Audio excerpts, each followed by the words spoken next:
जय श्री राम मित्रों, मैं विकास। आज हम नंबर सिस्टम के बेसिक्स के बारे में बात करेंगे। जैसे नंबर सिस्टम में नंबर्स को कुछ भागों में विभाजित किया गया है। जैसे कि एक होता है रियल नंबर, ये होता है negative infinity to positive infinity, मतलब इस रेंज में जितने भी नंबर होंगे वो सभी वास्तविक नंबर कहलाएंगे। दूसरा होता है इमेजिनरी नंबर्स, काल्पनिक संख्याएं। ये होता है negative number of under root, जैसे कि -7 ले लिया, -5 ले लिया, इस तरीके से।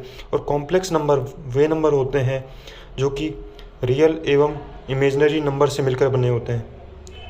वैसे तो आजकल एग्ज़ाम में रियल नंबर ही पूछे जाते हैं, इमेजिनरी और कॉम्प्लेक्स नंबर की संभावना मतलब बहुत कम होती है, इन जनरल नहीं पूछे जाते। अब हम रियल नंबर की बात करते हैं। तो इनको भी 2 पार्ट्स में डिवाइड किया गया है। एक तो होता है इंटीजर्स, जिन्हें पूर्णांक कहते हैं, और एक होता है डेसिमल, जिसे दशमलव कहते हैं। अब हम डेसिमल की बात करें तो ये 2 तरह से होते हैं। एक तो टर्मिनेटिंग और एक होता है नॉन टर्मिनेटिंग। टर्मिनेटिंग होता है कि भाई कि जैसे कि डेसिमल के बाद फिर वो संख्या ख़त्म हो जाती है, जैसे 0.45 हो गया, इसके बाद फिर वो मतलब उसे कंप्लीट माना जाता है, तो फिर वो हो जाता है, मतलब जैसे 0.36 हो गया। और नॉन टर्मिनेटिंग होती है कि वो संख्या ख़त्म नहीं होती, वो आगे चलती ही चली जाती है। इसके भी 3 पार्ट्स हैं। जैसे फर्स्ट है रिकरिंग या रिपीटिंग नंबर्स, डेसिमल नंबर्स कहते हैं। जैसे 0.66 है, जैसे 0.66666 ये आगे तक चलाता जाता है, तो हम इसके ऊपर 6 के ऊपर जैसे जो संख्या रिपीट होती है तो हम उसके ऊपर बार लगा देते हैं, जैसे 0.6 बार। तो हम इसे 6, अब जैसे बार हटाने के लिए इसे 9 से डिवाइड कर देते हैं, वो हम आगे भी पढ़ेंगे, है ना। तो इस अब जैसे p/q के फॉर्म में है तो इन्हें हम रेशनल नंबर भी कहते हैं। जैसे रेशनल नंबर उन नंबर्स कहते हैं जो p/q के फॉर्म्स में हम उनके लिख सकते हैं, तथा q 0 नहीं होना चाहिए। और इसकी जगह जैसे 0.74744474 होता, तो 0.74 के ऊपर,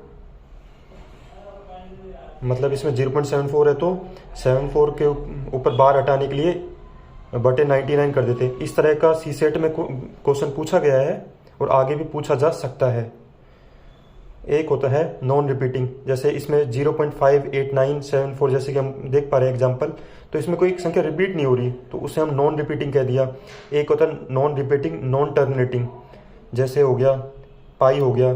तो पाई की वैसे तो वैल्यू 22/7 होती है, लेकिन वो लगभग होती है, वो एग्जैक्ट नहीं होती, तो इसे 3.141 डैश डैश डैश पता नहीं कितना चला जाता है। इसी तरीके से √3 को देख लो तो 1.732, ये भी आगे तक चलता जाता है। तो इन्हें क्या, ये मतलब न तो नॉन रिपीटिंग है और न ही इन्हें नॉन रिपीटिंग और नॉन टर्मिनेटिंग कहते हैं।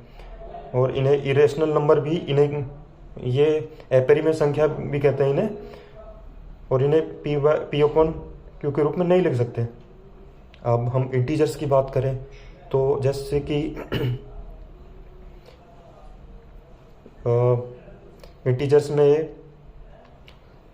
को भी जैसे 2 पार्ट में डिवाइड किया गया है। जैसे एक तो हो गया नेगेटिव, एक होता है न्यूट्रल, एक होता है पॉजिटिव।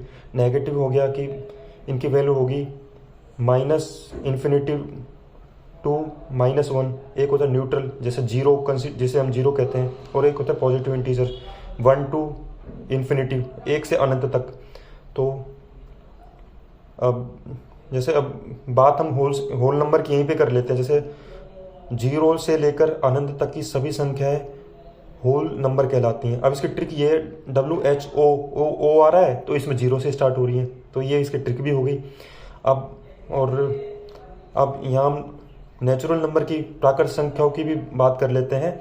तो 1 से लेकर अनंत तक की सभी संख्या प्राकृतिक संख्या कहलाती हैं, नेचुरल नंबर। तो इसकी ट्रिक भी हो गई एन ए फॉर मतलब फर्स्ट हो गया। तो इस तरीके से 1 से लेकर अनंत तक की सारी संख्या नेचुरल हो गई। अब हम इंटीजर्स एक और होते हैं, मतलब दो तरह के और होते हैं, एक होता है इवन और एक होता है ऑड। इवन होते हैं तो भाई 2 से विभाजित हो जाते हैं, जैसे कि -8 हो गया, 0 हो गया, +4 हो गया, फिर कुछ भी एग्जांपल ले सकते हैं। इन्हें 2n के फॉर्म में लिख सकते हैं। और ऑड डिजिट्स वो होती हैं जिन्हें जो 2 से विभाजित नहीं होती, इन्हें 2n+1 के फॉर्म्स में लिख लेते हैं। अब इनमें भी कई केसेस होते हैं। ये कि यूपीएससी में 2023 सीसेट में पूछा था ये वाला क्वेश्चन यहाँ से कि odd minus odd is equal to even. अब जैसे कि अब यहाँ एग्जांपल है भाई 5 - 3 है तो 2 आ गया। ऑड प्लस ऑड संख्या होगी वो होती है even. 5 + 3 8, even plus even is equal to even होता है। 2 + 4 इज इक्वल टू 6। मतलब कुछ भी एग्जांपल अपने पुटअप करके देख लो। Even minus even is equal to even, 6 - 2 is equal to 4, even minus odd is equal to odd होता है। 5 - 2 is equal to 3, odd minus even हो गया तो हो गया ऑड, 6 - 3 इज इक्वल टू 3। इसी तरीके से एक वो होती है ऑड इंटू ऑड, ये होता है ऑड। भाई 5 × 3 हो गया तो 15 हो गया। ऑड इंटू इवन होता है वो हमेशा इवन होता है। 5 × 2 is equal to 10। Even into even होता है वो इवन होता है। 2 × 4 इज इक्वल टू 8। इस तरीके से ये नंबर सिस्टम का आज बेसिक क्लास थी। आगे भी इस तरह के लेक्चर लाए जाएंगे। धन्यवाद।